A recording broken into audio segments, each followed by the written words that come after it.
আপনার কাছে billion billion টাকা থাকতে পারবে, কিন্তু আপনি অন্তরের শান্তি কিনতে পারবেন না। যখন সম্পদ বেড়ে যায়, যখন সম্পদ বেড়ে যায়, অন্তরের শান্তি কিনতে পারে না। যাদের সম্পদ আছে তারা শান্তি বাড়ানোর জন্য মদ খেয়ে পড়ে থাকে, ঠিক না?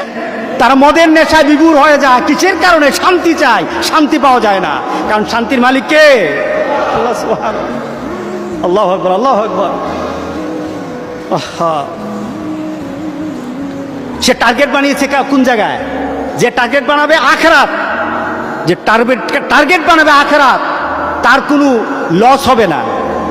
আচ্ছা দেখুন মুমিনের চিন্তা, মুমিনের জীবনটা। আপনার হাতে 1 লাখ টাকা আছে, আপনি রওনা দিলেন ঢাকায়।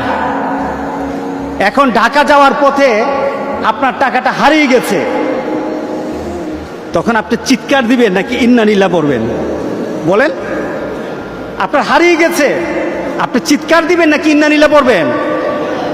যারা দুনিয়ার চিন্তা করে এবং দুনিয়ার সম্পত্তি তার কাছে বড় হয়ে দাঁড়ায়, যারা দুনিয়ার সম্পদটাকে আখিরাতে ট্রান্সফার করতে চায় না, আমাদের প্রত্যেকটি জিনিসকে আখিরাতে ট্রান্সফার করে দিতে হবে। আমি খেতে বসি, বিসমিল্লাহ বলে খাই, আলহামদুলিল্লাহ বলে শেষ করি, তার মানে কি খাওয়াটা শেষ হয় নাই। আমার আল্লাহ শুকুরের মাধ্যমে, শুকরিয়ার মাধ্যমে এবং বিসমিল্লাহ বলে আরম্ভ করার মাধ্যমে আমি আমার খাদ্যটাকে জান্নাতে ট্রান্সফার করে দিয়েছি।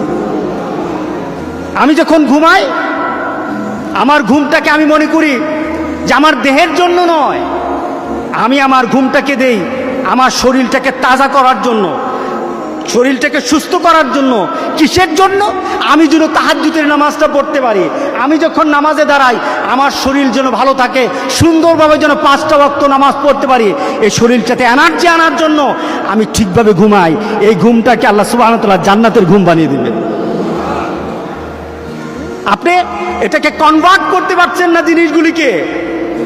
আল্লাহ সুবহানাহু ওয়া তাআলা তোমার অন্তরে শান্তি বানাতে চাও, তোমার অন্তরটাকে তুমি ধনী বানাতে চাও, অন্তরে ধনী হন, অন্তরে ধনী হন। সম্পদে ধনী শান্তি নাই।